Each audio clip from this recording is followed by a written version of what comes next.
Welcome to another episode of Get Organised with Decluttr Me with myself, Shelina. We have a fantastic guest today who is going to open your eyes to the world of wellness-focused interior design. My guest is Jennie Stallings, a true expert in ergonomic design, workplace wellness, and interiors that prioritise both functionality and well-being. With nearly 30 years of experience spanning the US, Middle East, and Africa, she has worked across residential and commercial spaces, helping people to create environments that support health and productivity.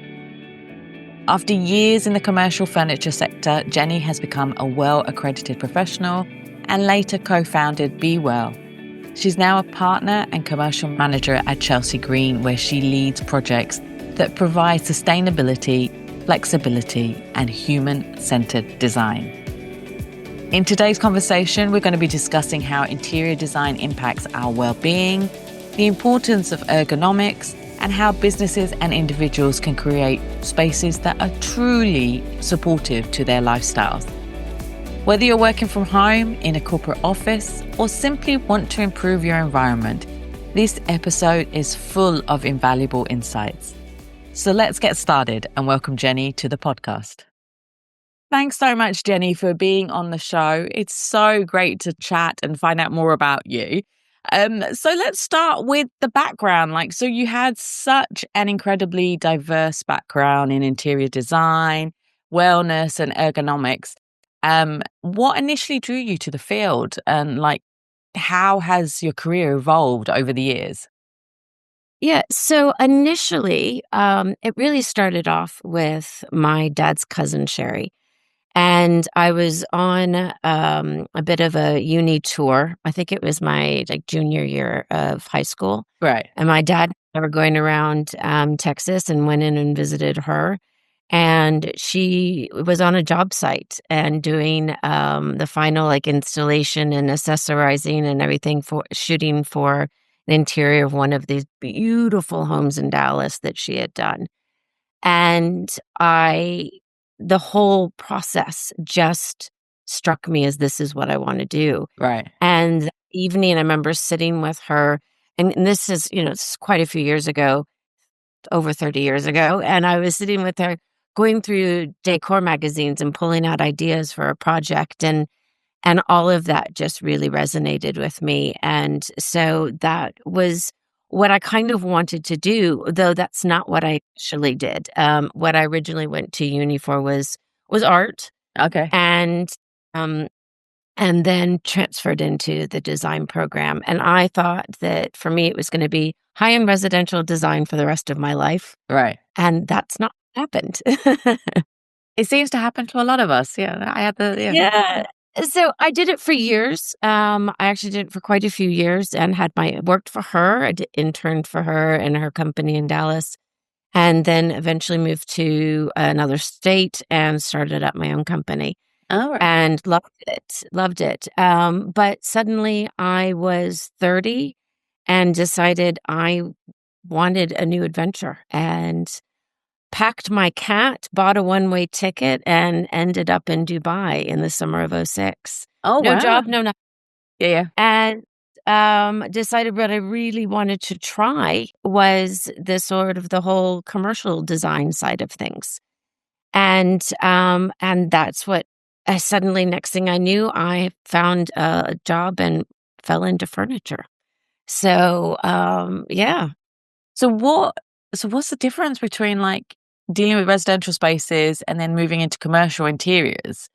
Because the clients are the requirements are different, aren't they?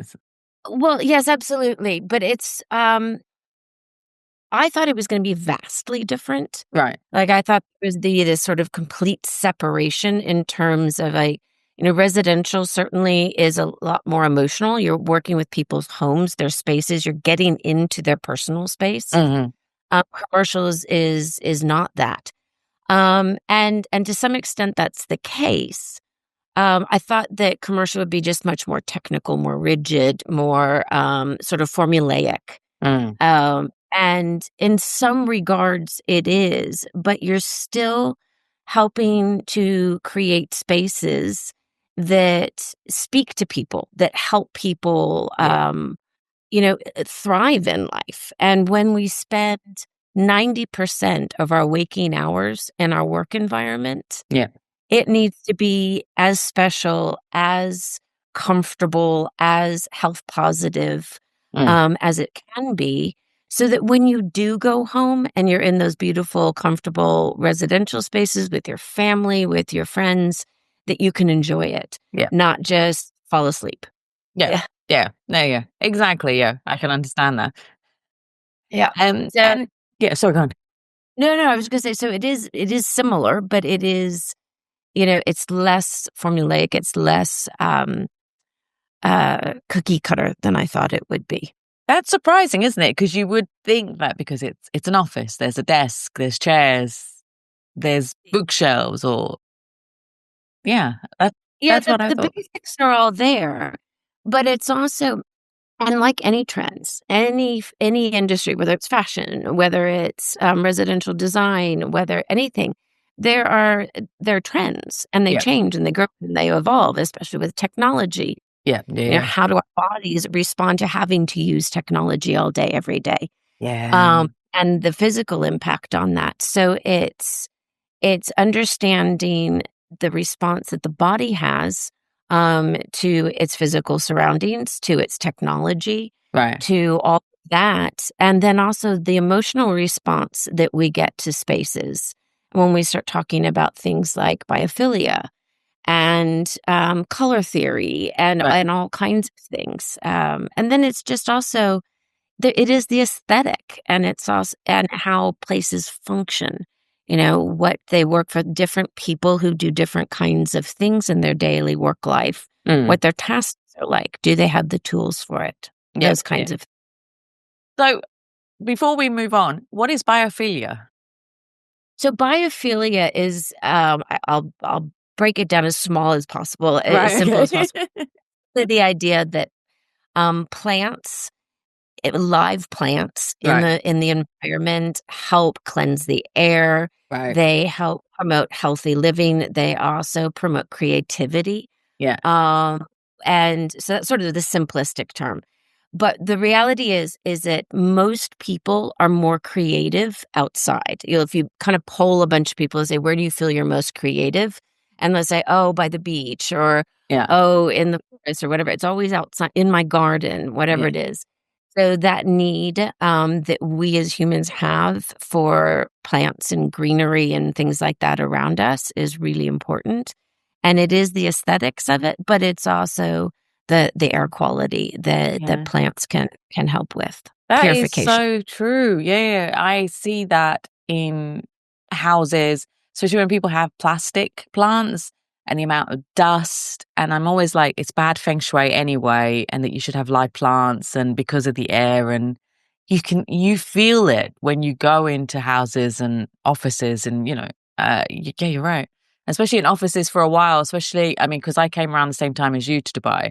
So everybody was buying everything from IKEA and the Yeah. plastic stuff. It was everything plastic, like homes, offices. So yeah, no, you're right. So right.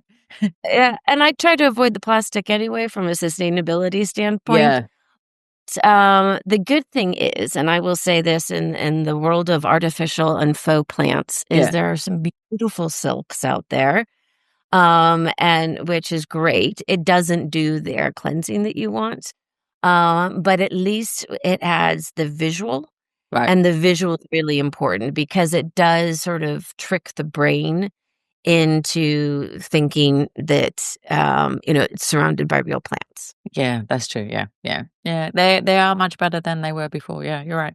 Um, and so and like we're talking about how the environment impacts us, from this biophilia. But what about productivity and wellness? Like, what are some of those key elements that make a health positive workspace for people? Well, there's quite a few things. The simple things are air quality, good lighting, those kinds of things. But it's also functionality of product, but understanding the differences in how people work. Right. So somebody who is, we think of sort of a task-oriented person. Let's say this is an admin person or somebody who is sort of desk-bound for the day, for Yeah. an 8-hour day. That person needs technology tools that allow them to do their job properly, Yeah. which we understand that, provide them with the right computer, provide them with the right tech, provide them with the correct phone, all of that. But what oftentimes is sort of left off is the other bits that allow them to do their job properly in a health positive way, and that so that they can bring their technology to them. So things like monitor arms that are adjustable, Right. allow them to go to the right height because we're all different sizes and shapes. Yeah. And task chairs, really great task chairs that are comfortable, that are supportive, that allow for better circulation, thermal comfort, those kinds of things. And things like height adjustable desks where people can change their posture throughout the day. It's vital to stand up and move around. It's vital to look across a room for 20 seconds and make sure that you're refocusing your eyes. Yeah. Those kinds of things so that physically we feel better while we're working. Right. Because studies have shown that if we feel better and we're provided with those tools, we work better. Yeah. We are, more productive in what we do every day.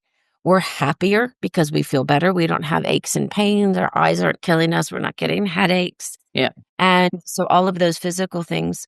But I think part of it also is it shows that employers respect and want their employees. Yeah. It's Yeah. not just you come in, you work for 8-9 hours a day, you leave, you get a paycheck, that's it.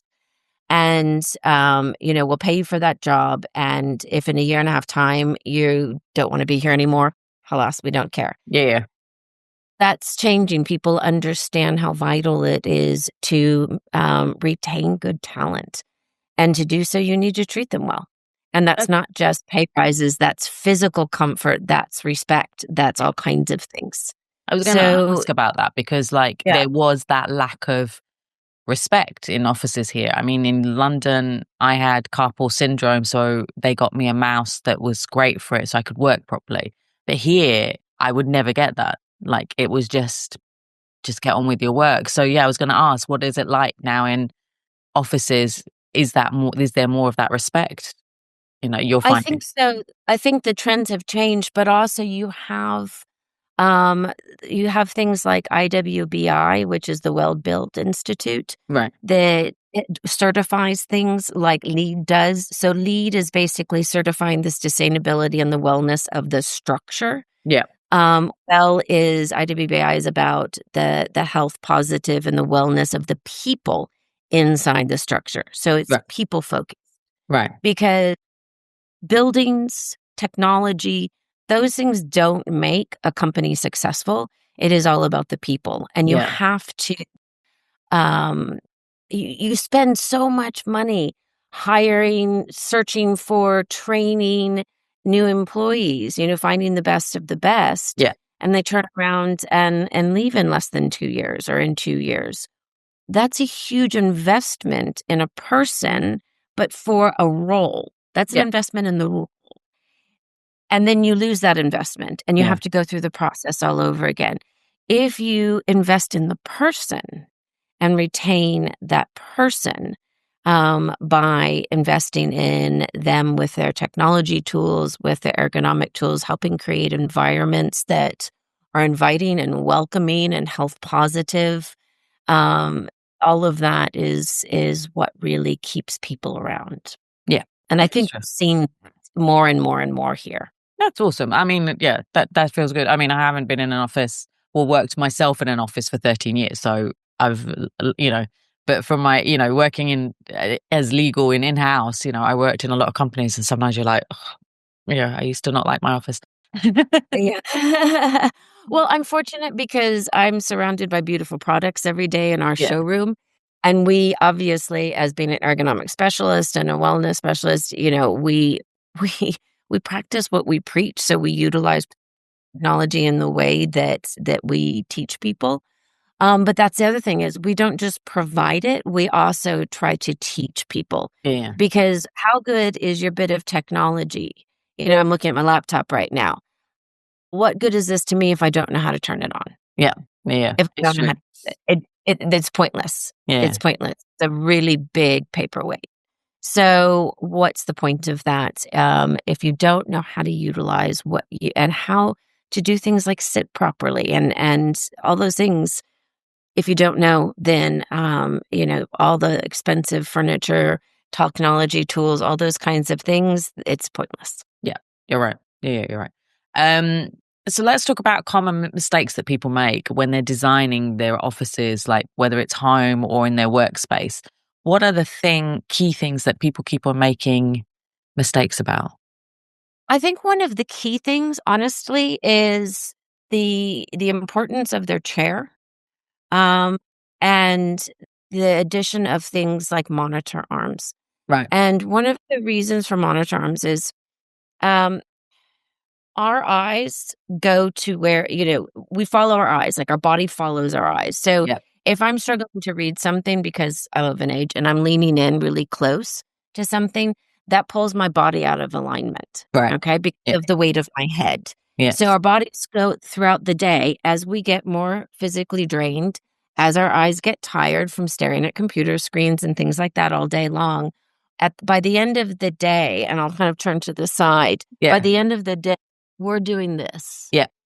Yeah. Yeah. And so massive amounts of weight and force and pressure are being impacted on our upper backs Yeah. and our neck area. So what we forget when we're especially working from home, is that yes, we're at home, but it's still an office. You're still using technology. Yeah. You still need to bring in that technology and the tools for that technology, use it properly so that you can bring the technology to you, not your body following it. Yeah. And then same thing with a proper chair. So many people, especially, in recent years of COVID and people working from home or now doing hybrid working, things like that. That's great, but they don't want to impact the look of their dining room. So Yeah. they're using a dining chair and they're just bringing their laptop and putting it on the table. That is fine. That is absolutely fine for an hour, a couple hours a Yeah. day. But if you're working any more than about 4 hours in that position, the long-term negative impact is gonna be significant. Yeah. And so it's, understanding who and how you work, who does what, how Yeah. they work, what they need, and then understanding, what those tools are the required and actually having that. Now, the good thing is companies who allow for, like, proper hybrid working will provide those elements, Right. Oh, okay. That's generally interesting. speaking. So that's a positive thing, but otherwise, you've gotta invest in yourself and do that. If you have a homegrown business and you're working from home, you've got to invest in that yourself and make sure that your physical is taken care of. Yeah. The Yeah. other thing I think when people are doing this is they forget about the need for people to get up and move Ah. and work in different postures. So, we used to talk about things like, conversations by the water cooler and stuff like that. Well, Yes. the whole reason that that is positive is because A, it gets you interacting with your colleagues, Yeah. in a casual way, not a business way, but, how was your weekend? How are the kids? All that kind of stuff. Yeah. So there's that interaction that we need, but it also gets you up from your desk. And one of the Yeah. Yeah. difficult things that we have in this country, and it's a wonderful thing, we have people who provide the service of bringing tea and coffee and things like that around to employees, but it also prevents employees from getting up and moving around. Yeah. That's So, true. Oh, promotion I of miss my tea movement. guy. Yeah. So the promotion of movement, the promotion of working in different ways in different spaces, loungy type areas, areas with high tables so you can stand, bring your laptop over Yeah. and Yeah. Yeah. stand and have a coffee for half an hour.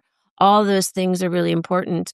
But what we have to as either employees or just people who work is remind ourselves we're not chained to that desk for Right. 8 hours a day. Yeah. Yeah. Yeah. No. And if you're working at home, we have that tendency to be like, I'm just going to sit here and get through my stuff. Yeah. or even worse is work after hours. And Yes. when you don't keep that balance in life and you suddenly are working, an 8-hour day or whatever, however many hours during the day, and then 9 o'clock at night, you're still checking emails. When are you taking care of you? Yeah. Yeah, yeah. So, That's true. those are kind of things that we run into. Yeah, So yeah. promoting breaks, promoting all of that. And what we have studied over the years and what has been seen is that, that extra 5 minutes, maybe it's even 2 to 5 minutes an hour that you Mm. step away from work. When you come back, your productivity level is much higher. So Right. maybe you've only worked 55 minutes out of 60 in that hour, but you've been productive for that time, as opposed to, just heads down, tasking for hour after hour after hour, but with Mm. significantly diminished productivity. So it's just quite important. Yeah, yeah. And they always say you're supposed to stand up every 20 minutes and walk around or do something. Um, It's ideal, yeah, but you have to kind of train yourself to do it. There also has to be a culture in the company that allows for that. yeah.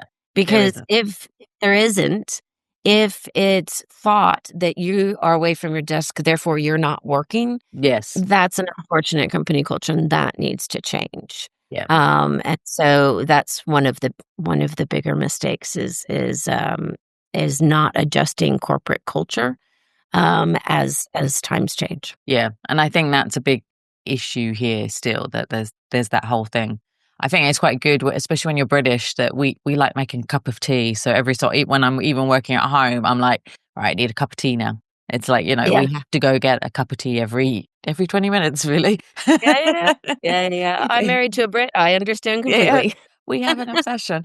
Um, so let's talk about you. You became a well accredited professional, which you talked about before. So, in 2019. So, can you tell us more about it and how that influences your work?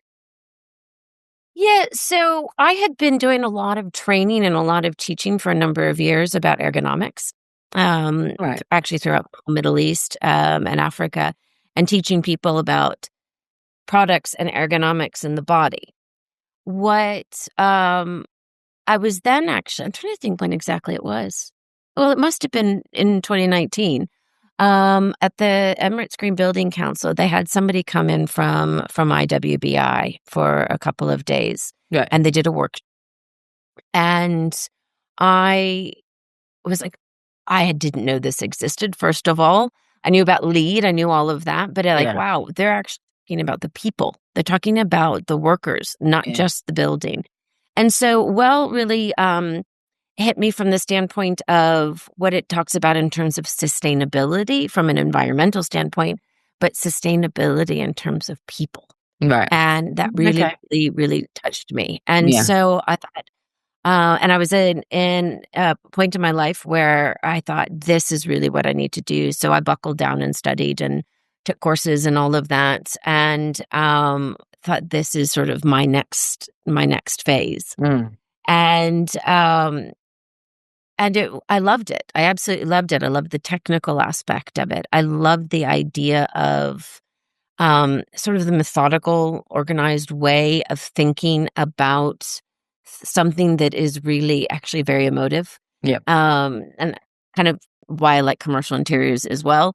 But it just really spoke to me. And so at that point, I actually started a small business, a small consulting business on Well. I called it Be Well. And then the world changed. Yeah.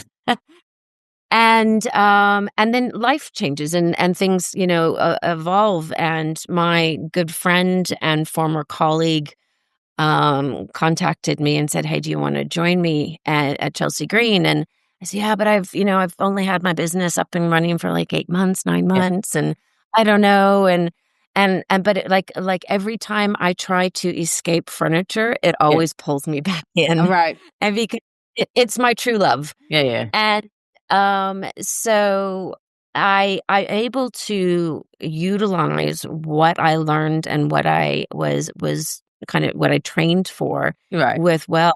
But I also continue to work with WELL. So I'm on the movement advisory board for IWBI. Okay. And so I'm able to take the information from our region Right. and carry that to WELL Corporate so they can understand how we work here and things Yeah. like that. But I really utilize it in our showroom space for our colleagues. But I also, I take it into when we're consulting with clients for their spaces is really how we can implement some of those things. Maybe not in the most formal way, but Mm. little bits and pieces that Yeah. can make a difference. Yeah. Yeah. Like we said, biophilia, movement, all of those kinds of things that are important to keep people healthy within their work environment. Yeah. It's so important now. And I think people are now starting to get that and understand the balance that needs to happen with your physical well-being and mental well-being as well, isn't it? So Yeah. it's so Well, and a important. lot of that came from the pandemic. Yeah. Yeah. And I think that's there's some really great things if you in hindsight that came out of that, and that was one of them. Yeah. And the people were really saying, if I'm going back to work in a work environment, it needs to be good for me. It Yeah. needs to suit me. Yeah. And I need a better work-life balance. Yeah. I need those things in my life. And so, that's kind of a beautiful thing that came out of that, even though WELL has been around much longer than that. Yeah. I think that's kind of a vital thing for us. Yeah. And it did. Yeah. It helped spearhead it and make people realize they need a comfortable, nice space to work in. Okay, so let's talk about sustainability because I'm Yeah. all for that, like, being sustainable when organizing and stuff. Oh, yeah. And it's became, yeah, because for me, it's like, because especially now everybody's like seeing these things about buying lots of plastic boxes and for organizing, and there's so many organizing tools, but you Mm, can use the stuff that you already have. You don't have to buy millions of new yeah. things that just because they're trendy. Some things are very good, Yeah. but so I'm all Yeah. into that, and not to waste money Exactly. or resources and yeah, plastic. Um, Yeah. Yeah, yeah. And look, I'm not anti-plastic. I think, obviously it has a place for it, but I yes. think especially when it comes to sustainability, whether it's wherever it is, Mm, my feeling is, by quality. yes. So spend your money on quality, something that is going to last, because part of sustainability is last, Yeah. things that are around. So you don't have to replace it every year, every 2 years. Buying products that are going to last, a decade. That's really important. Yeah. So that, you're not adding more and more and more, back into, the rubbish bin. Yeah. So I think that's vital. So, if you're going to spend money on organizing things, whether it is, and if it's clear plastic tubs so you can see things beautifully and organized, and I'm a huge fan because I am a very, very tidy, organized person. Right. But again, by the quality that is going to last you for a number of years, not something Exactly. that's going to disintegrate Yeah. in a matter of a year. So, I think that's key. But with sustainability, it is about longevity. That is a thing.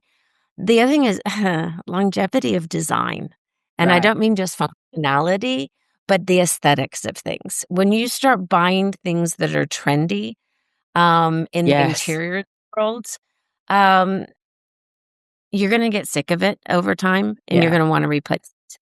And again, that goes back to buying quality. Okay, so fine, you buy quality. Okay, you either refinish it, you reupholster it, you Yeah. upcycle it, those kinds of things. So I think that's really important, in both residential and commercial.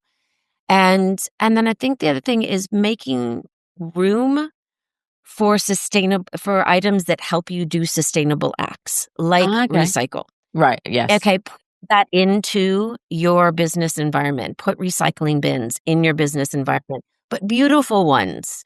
Make them an aesthetic feature. Put them in places so people know to use them. Don't just hide them off behind a closed door. It'll never get used. Right. So have attractive, aesthetically pleasing, recycle bins that allow you to sort, to allow you to do all of that, so you can do that aspect of things. But also, encourage, especially in the work environment, encourage people to bring their lunch. Yeah. Have a refrigerator where they can put their items, where they can keep things. Have a pantry area where they know that they can put their snacks. We use beautiful crockery and flatware, and Right. we do not serve plastic bottles in this office to anybody. A guest comes in, they get a glass.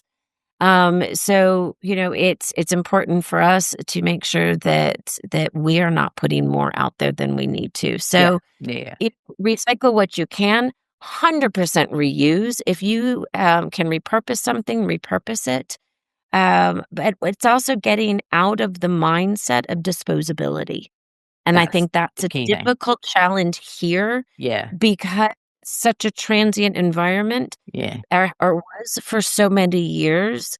It's buy for now, use it for now, plan to get rid of it when you upgrade or when you Yeah. move or when you do whatever.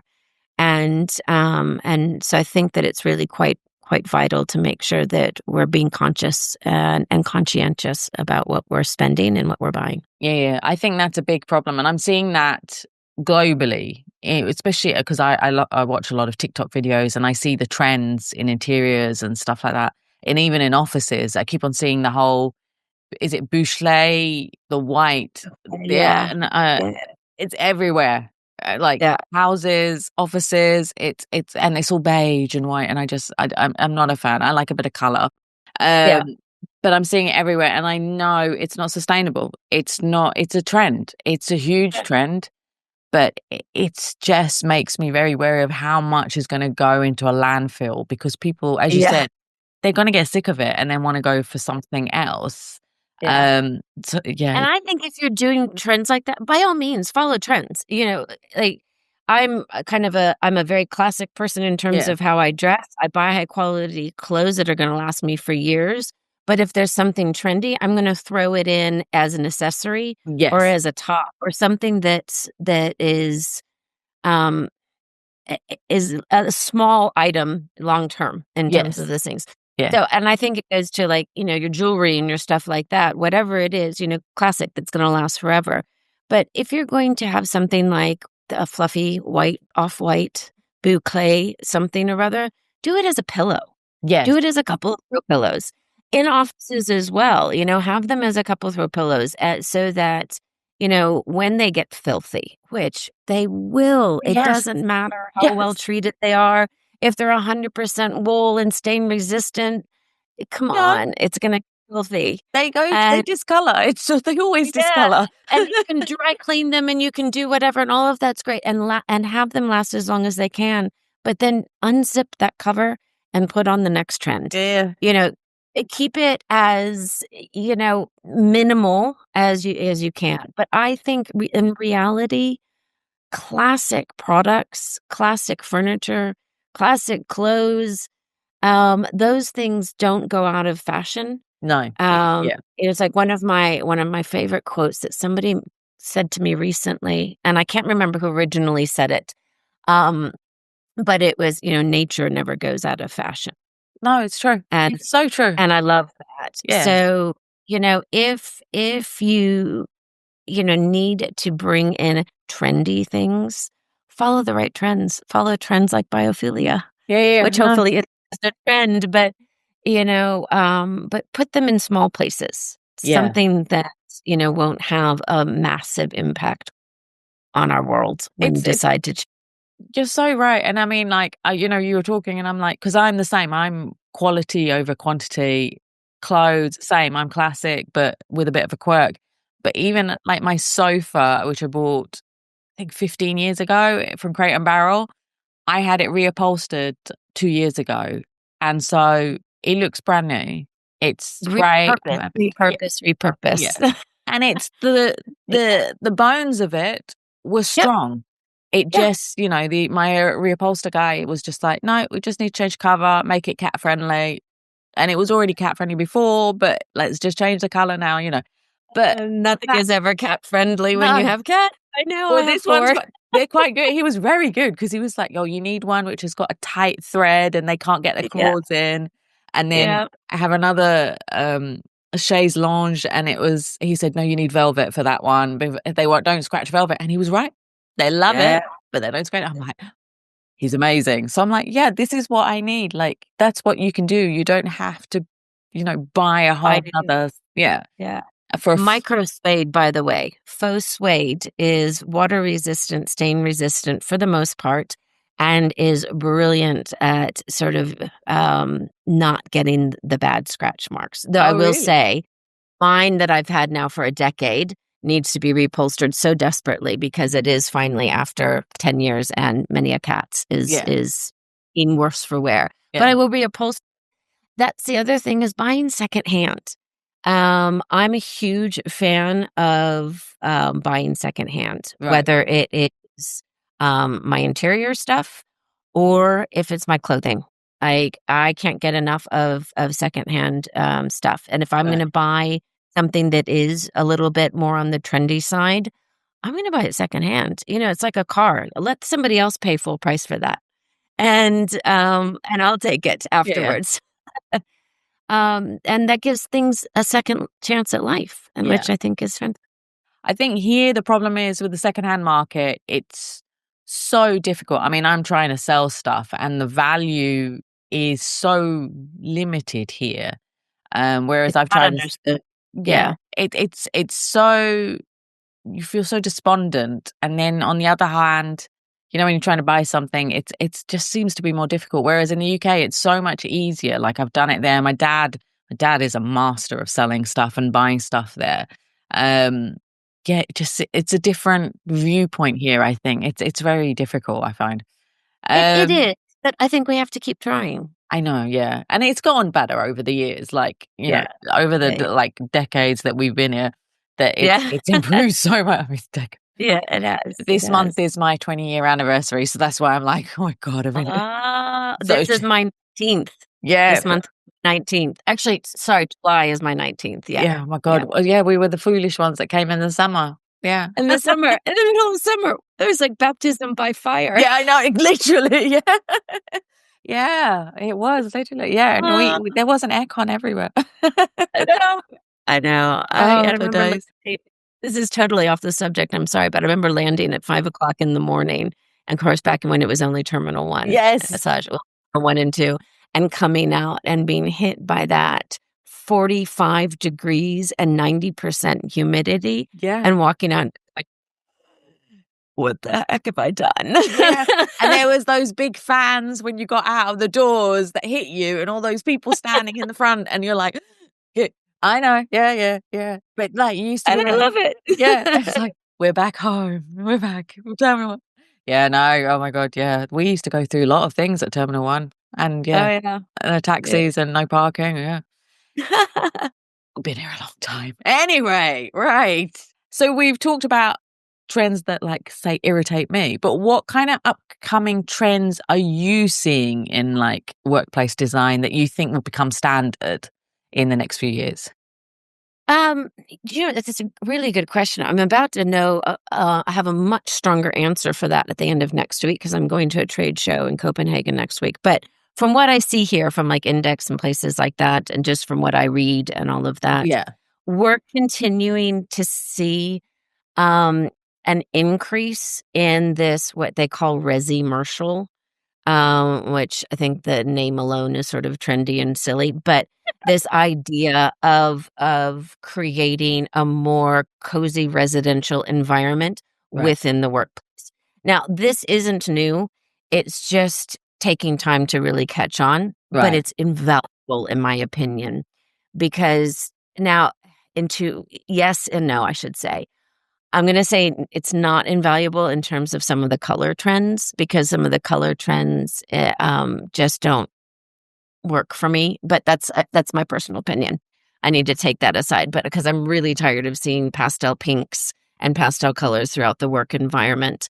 But unless, of course, it makes sense for the company. But when you put it in company, it makes no sense, and it's just a trend. And beige as well. The beige. Yeah, and beige. Yeah. So I'm not in love with some of those things, but the idea of creating a more comfortable, a more home-like environment, I think is really important.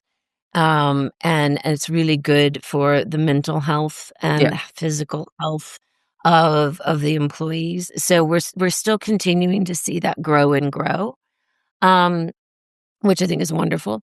We're also seeing, and there's a couple of manufacturers, one that we work called Tracy, that they do these stunning recycle bins, and they're like beautiful pieces of furniture. Right. And it's great to have those in an work environment, not again, like I was saying, tucked away in the pantry Yeah. somewhere. But again, I think those kinds of trends that we're seeing that we've been kind of looking at over the last couple of years are continuing to just be added to. I Right. don't think there's really anything that's like earth shattering, mind blowing. Um, I mean, yeah, we're seeing a lot of AI and stuff, but we're not really seeing that and how that is reflected in product, for Mm. example. Mhm. Um, I think that, the key thing we started hearing a few years back um, was future proofing. Mm. Because as fast as like technology keeps changing and evolving, can our products keep up with that, especially Right. when you're wanting sustainable? And buying products, let's say desking, for example, that has a 10-year warranty, but is actually going to last 20 years. Wow. But will that allow for technology Yeah. advancements? Those kinds of things. And so I think that we're hearing those words, those kind of buzzwords again and again. But the reality is, people still need desks and good chairs and Yeah. technology support. Yeah. So and that's gonna be here for quite a while. Yeah. So invest in it, and as opposed to just saying, "Oh, yeah, but this is," people are gonna be, I don't know, walking around with, masks on their head doing their work while they walk. That's great, but that's not today. No, no, no. Yeah, and, I suppose, yeah, it's difficult to think. I mean, because even thinking from, like, 10 years ago or 20 years ago, what was there and what is here now, a Mm. lot of it is very similar. It's thinner and smaller, but it was same kind of sizing, isn't it? Like the computers on the desks and the stuff on the desks, still Yeah, very similar. But I'm yeah. intrigued by recycle bins. I really want to know what these recycle bins look like because I really don't like. I have a nice recycle bin now that I got from Brantina. But yeah, no, I'm really intrigued to see which ones you're I'll talking about. I'll send you some pictures Yeah, because yeah, they really are beautiful. And it's great because you can customize them in like any raw color you want. yeah, And so they can be, they can go for like corporate colors or whatever. So yes, it's just stunning. They're just yeah. stunning. I Kind of have do. like a mid-century. Well, they're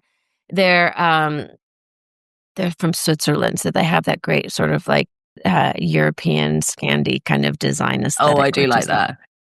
And Yeah. sorry, my cat's decided to join into the conversation. Hello, you're gonna Well, sit good down? morning. Is that a black cat I see? Yeah, Is he that's my black and yeah, it's Keanu. hello, But yeah. Keanu. The other one is asleep somewhere, like a good boy, but this one's not very good. Are you? No. Hello, hello. He always joins the episodes. Usually he's in for a while, so it's surprising he's come only now. Well, if I was doing this from my home office, there would have been somebody pawing at things and jumping around. They're not well behaved when I'm on Yeah. Zooms. No, no, mine aren't. So I've just accepted it as on all my podcast episodes now. He has to be in it at some point or another, or they like being in the background fighting, which is Oh, always good. Yeah, nice, my nice. editor loves that. So so for people who work from home, what are your like say top 3 tips for creating an ergonomic and like productive space? Yeah. If possible, and I know it's not always possible, Right. but if possible, have it in a separate space. Yeah. So whether it's a maid's room, a spare bedroom, something like that, but if you can take it away from the dining table Yeah. Yes. and put it in a separate space, or in that regard, rethink your spaces. Think of the 80/20 rule. I use this 80% of the time. I use it as a dining room 20% of the time. So make it an office as opposed to a dining room. Think about actually that and potentially how to repurpose the space itself. Just because it's a dining room or a maid's room doesn't mean it has to be a dining room or a maid's room. It's just called that. Keep it separate as much as possible, as much as you can. If you are self-employed, invest in a good chair, invest in ergonomic tools. Okay. They are not hugely expensive anymore. They really are not. And you're looking at something that's going to last you for years and years. If you are, and that goes along with my second thing along that is, if your employer is allowing you to work from home as well as in the office, ask them to pay for an additional chair. Right. Okay. So, and say, look, I appreciate this. Yes, we have, flexible working hours, blah, blah, blah, blah, blah, or whatever it is. But, I'd like to have this chair at home. This is important. Because I'll be much more productive in these however many days I'm working from home. So it's true. So get separate space, invest in the tools that are necessary. And again, they're not expensive. And what it's, the long-term benefits are so much better. And I would say the third thing really is get up and move. Get up and move around. If you're working from home and that means, you get up and you do a load of laundry, or you get up and go sit in the garden with a cup of tea, or you go for a 30-minute walk around the block or on your treadmill or whatever, get up and move. Yeah. It's so important. And you can use that in your work at your office or whatever it is as well. But physically get up and move. Go get that tea once an hour or twice an hour or whatever it is, and force yourself to not just go to the kettle and back, but do some laps around the dining room or whatever it is. But move. Keep moving. You're so right. I have to ask, have you seen the new Accountant 2 movie? No, only because my husband's traveling right now, and it's one we want to watch together. So I'm waiting till he gets back from his trip. But that's this weekend it's happening. Right, because one of the characters has a thing about office chairs and finding the right office chair, and it's quite funny to watch. And because you've been saying it, I'm like, because I rewatched it again, and I was just like, this is so funny because I had the same issue with my office chair. And it took me a year to find it. And I finally bought it from a friend who was selling his. And I was like, this is the most comfortable chair ever. So I completely understand. Well, to be fair, you're also sitting, if I'm correct, you're sitting on a Freedom headrest. The chair is called Freedom. Oh, is it every? I don't know what it was. I just bought it for my friend. But I'm loving that you know. I think it's exactly what it is. Right. It's hard to tell, but a good chair. And look, there's not a one size fits all. No. But manufacturers who do these technology tools, do height adjustable workstations, do ergonomic chairs, take that into consideration.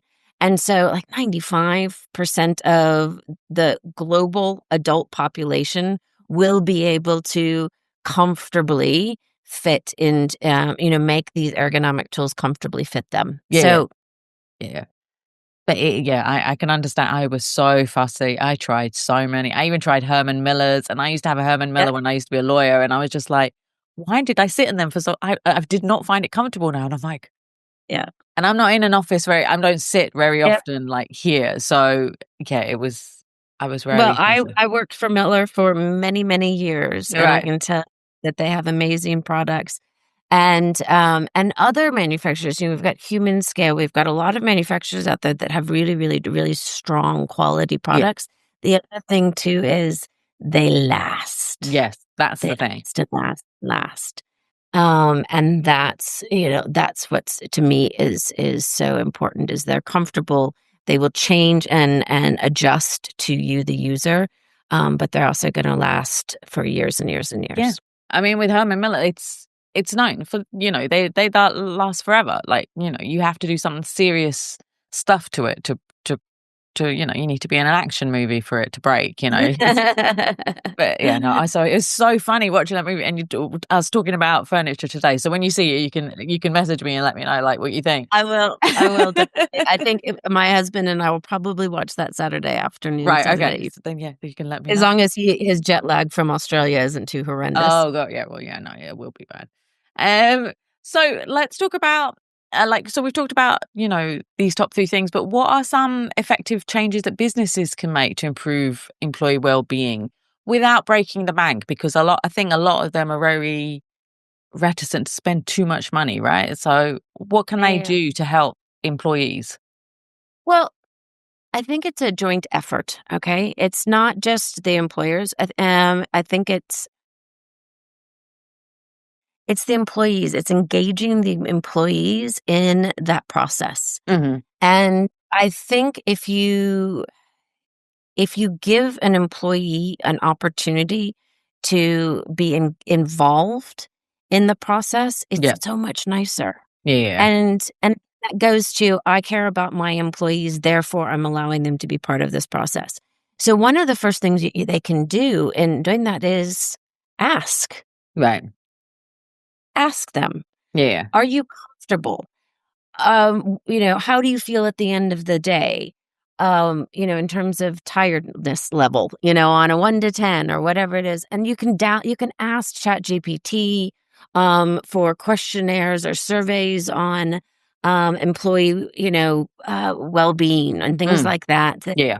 You go through that process really easily and just say, answer these 5 questions.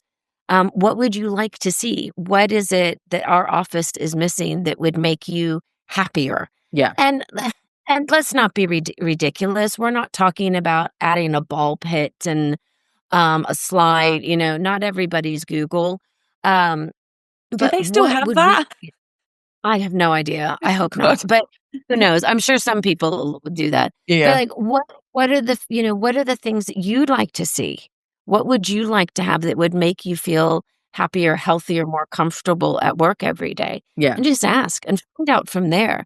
Because if you don't know, then you're going to wind up throwing good money after bad. Yeah. That's And so true. so I think that's the expression. I'm terrible at expressions. Anyway, metaphors. So, find out what is it that they want. Yeah. Yeah. Ask the questions, engage them in that. Do they have their own personal sustainability values? That they have their own wellness values? Do they Yeah. have, find out more about your employees and what they want, and then go from there. Yeah. I think, that's the best thing to do. It sounds ideal. Um, Thank you so much for being on the show. I've just love chatting to you and finding out all this stuff. And You as I mean, well. I love furniture, so I love hearing about all this stuff. How can people find out more about you and about your business? And just tell the listeners. Yeah, absolutely. So, well, certainly they can check me out on LinkedIn. My name is Jennie Stallings. Also, our company is called ChelseaGREEN. And so our website is ChelseaGREEN.net. And if somebody wants to just contact me directly, I'm happy for that. And they can contact me at Jennie, JENNIE, at ChelseaGREEN.net. We're happy to come out and do assessments of their spaces, whether they're residential or commercial, and see, if the employer especially is looking to make changes and have asked those questions of the employees and now they need to figure out, now what do we do with this information? Yeah. We'll come out and do an assessment with them and see what they have that they can work with. Yeah. See what it is maybe that they need to add into this space to create more health positive work environments for people. And oftentimes it's just about shifting some things around and purchasing things that are necessary, Yeah. not nice to have. Yeah. So we'll be happy to come in and evaluate. And that is always complimentary. That is not a chargeable activity that we do. Oh. We always do that complimentary. I'm going to put all the details on the show notes as well, so everybody can see that. But thank you so much again. It's just been wonderful talking to you today.